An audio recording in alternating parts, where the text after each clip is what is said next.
بسم الله الرحمن الرحیم. نام من محمد صادق عاکف از ولایت لوگر هستم، یعنی باشنده ولایت لوگر. فعلا در وزارت امر معروف به حیث سخنگوی وزارت مسئولیت و خدمت دارم و کارهای امر معروف وزارت امر معروف در 3 بخش تقسیم شده. یک بخش اقامه معروفات و ازاله منکرات در جامعه و دوم اقامه معروفات و ازاله منکرات در درون نظام و سوم سمع شکایات. شکایت 3 بخش است. یک بخش شکایت مردم عام از مردم عام و مربوط حقوق و محکمه میشه.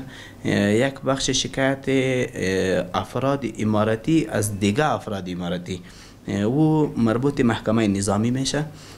سوم شکایت مردم عام از افراد امارت، او وزیر باشه، معین باشه، والی باشه، قماندان امنیه باشه، رئیس باشه یا عام مجاهد باشه، از او کسی شکایت داشته باشه، یعنی مردم عام از او شکایت داشته باشه که از دست او حقوقش طلب شده یا خدا نخواسته زده شده باشه یا اموالش گرفته شده باشه از طرف افراد امارتی، مردم عام میتونه که به وزارت امر معروف شکایت خود بیاره و شکایت خود درج کنه، به شکایت رسیدگی شده.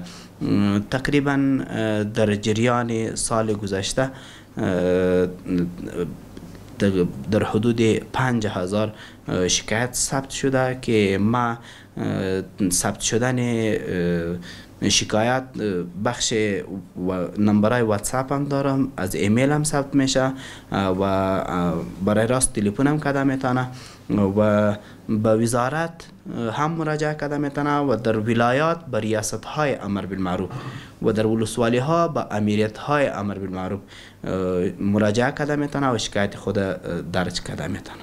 بله، در جریان 20 سال امریکایی ها و کشورهای غربی در افغانستان بسیار تلاش کرد که تا جای برسه که به اهداف خود، به مقاصد خود با آسانی رسیدگی کنه.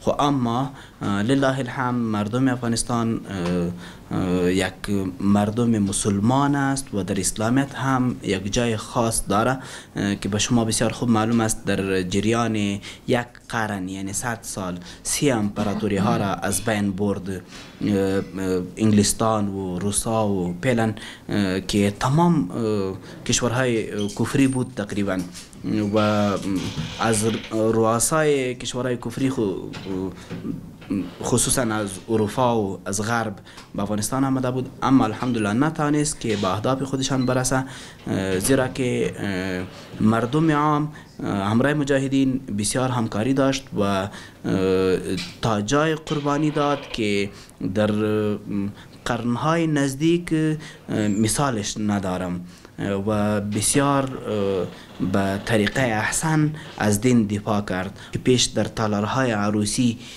وقتی که مجالس و پروگرام های عروسی می بود، دختران رقص می کرد، بچه ها رقص می کرد، شراب نوشی بود، استعمال مواد مخدر بود، بسیار منکرات بود. اما پنهان الحمدلله هیچ چیزی نیست و مردم را در مساجد دعوت میده، در جای اماکن عامه دعوت میشه، در پوهنتون ها، در مکاتب دعوت میشه، اما بسیار به طریقه خوب. و گفته میتونم که بگویم که یعنی تلاش های 20 سال امارت تانیست که در جریان 2 سال یا 1.5 سال از بین ببره. الحمدلله بسیار به طریقه خوب تانیست. هر کشور به کسایی که در نظام کار میکنه یک اصول خود دارد.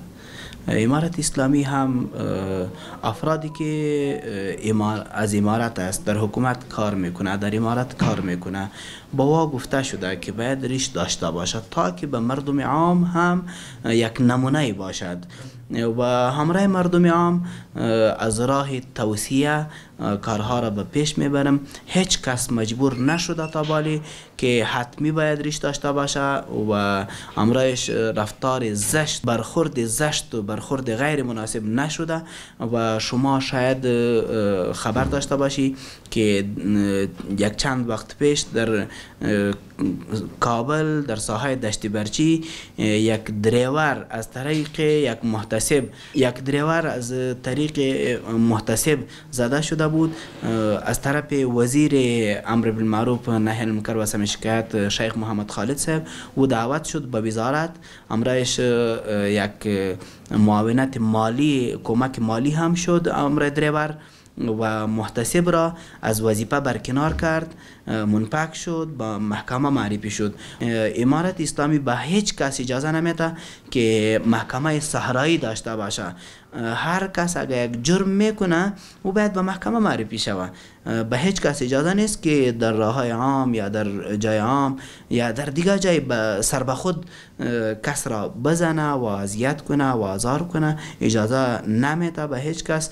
او افراد وزارت امر معروف باشه یا از ارگانهای امنیتی باشه، اگر از ارگانهای امنیتی هم کس را میزنه او میتونه که به امر معروف شکایت خود ثبت کنه در وزارت امر معروف، به شکایت رسیدگی میشه و به هیچ کس اجازه نیست که مردم عام را آزار و اذیت قرار بدهد.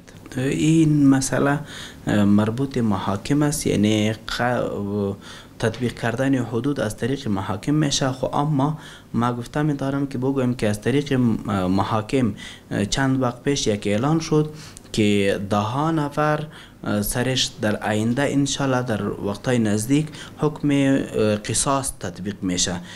شاید شما یک چند روز پیش تقریبا جریان یک هفته میشه که در لغمان سر یک کسی قصاص تطبیق شد که او پیش از یک خانواده 5 نفر کشته بود، سر او حکم قصاص تطبیق شد. و در باره سارقین یعنی دزدها هم در جریان است. بعضی افراد است که باید دستش قطع شود و این حکم خداوندی است، حکم الهی است.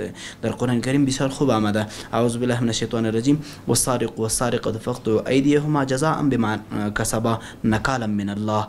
در این آیات کریمه الله عزوجل فرموده که دست سارق و سارقه یعنی دوست که مرد باشه یا زن باشه دستش باید قطع شود وقتی که از 10 درهم دزدیش زیاد باشه، اگر کم باشه باز تعزیر داده میشه.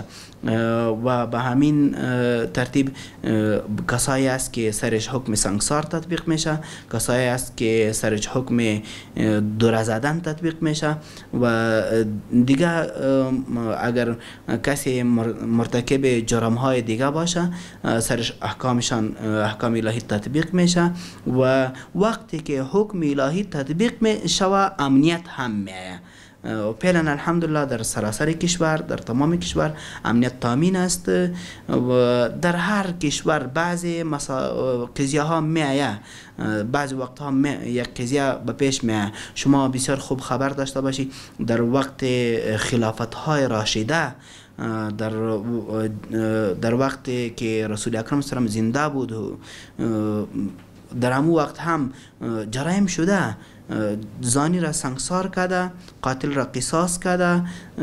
او وقت هم بعضی قضایا به پیش می آمد.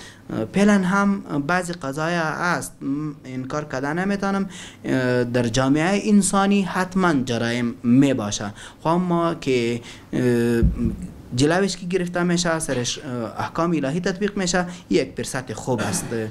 و در همین باره از کشورهای غربی یا دیگه و دیگه متاثر نمیشم. احکام الهی باید تطبیق شود و تطبیق میشه. شما از این بیخی مطمئن باش. وقتی که احکام الهی تطبیق شود خود به خود امنیت هم تامین میشه. کسی دزدی نمیکنه، کسی قتل نمیکنه، کسی فحشا را دست نمیزنه. امنیت جامعه خودش تامین میشه.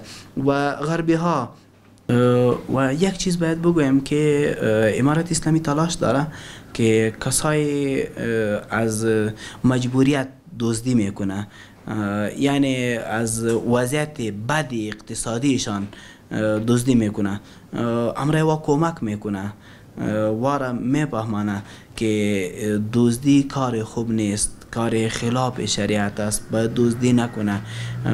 و کسایی که عادتش است، طریقه کارش است، سری او حکم الهی تطبیق میشه که قطع شدن دستشان است، امی حکم الهی سرش تطبیق میشه. شما هم خبر هستی و ما هم تاییدش میکنم که وضعیت اقتصادی افغانستان فعلا خوب نیست و طوری که اروپا یا کشور کشورهای غربی در جریان 20 سال تلاش کرد که به اهداف خودشان برسه، فعلا از طریق بندیزها و دیگه تلاش داره که امو به اهداف خودشان برسه. بعضی مشکلات ها هست، خب الحمدلله امارات کوشش میکنه که به مردم سهولت جور کنه، کارهای اقتصادیشان خوب شوه و به هر کس امو یک لقمه نان برابر شود، در تلاش است. فعلا در اکثر وزارت ها یا گفتم که در بعضی وزارت ها خانم ها کار میکنه و تصمیم دارم که در وزارت امر معروف هم بنا به محتسبات داشته باشم و اراده دارم، تصمیم دارم که یک جای خاص با وا جور شود و محتسبات یعنی خانم ها هم کار کنه. در دیگه اداره فعلا کار میکنه و درباره تعلیم مدارس فعلا باز است، زیرا که در اوج اختلاط نیست، حجابش صحیح است، درسش صحیح است. در مکاتب و در پوهنتون ها تا امر ثانی بند شده، خو اما به این معنا نیست که دائمی بند است، یعنی معطل است و در آینده انشالله انتظار وقت هستم که در پوهنتون ها هم باز باشه و درهای مکاتب هم به دخترها باز شود. الحمدلله فعلا چیزی نیست که بگویم که نمیتونم، زیرا که مردم مسلمان است، همکاری میکنه و یک چیز باید بگویم که اما از طریق زور نمیکنه، زیرا که وزارت امر معروف کار سزا و جزا را به دوش ندارد. کار سزا و جزا کار محکمه است. وزارت امر معروف یا محتسبین وزارت امر معروف از طریق توصیه کارهای خود را به پیش میبرد. از مردم ترکیه می خواهیم که طوری که جریان 20 سال افغانستان اشغال بود، یک وقت در ترکیه هم وقتی بود که کس را به مسجد اجازه نمیداد، به حجاب اجازه نمیداد خواهرها را، یا بعض دیگه محدودیت ها بود. افغانستان هم در جریان 20 سال از او وقت بیرون آمد و فعلا وضعیت اقتصادی مردم ترکیه الحمدلله بسیار خوب است و افغانستان از یک حالت بد به پیش میره. امرایش در همی بخش ها همکاری کنه، در مساجد و در مدارس و در یعنی آبادی مساجد، آبادی مدارس، آبادی مکاتب و که تعلیم هم زیاد شود افغانستان، خصوصا تعلیم دینی و یا تعلیم عصری، تا که در آینده در یک حالت خوب مردم افغانستان باشه.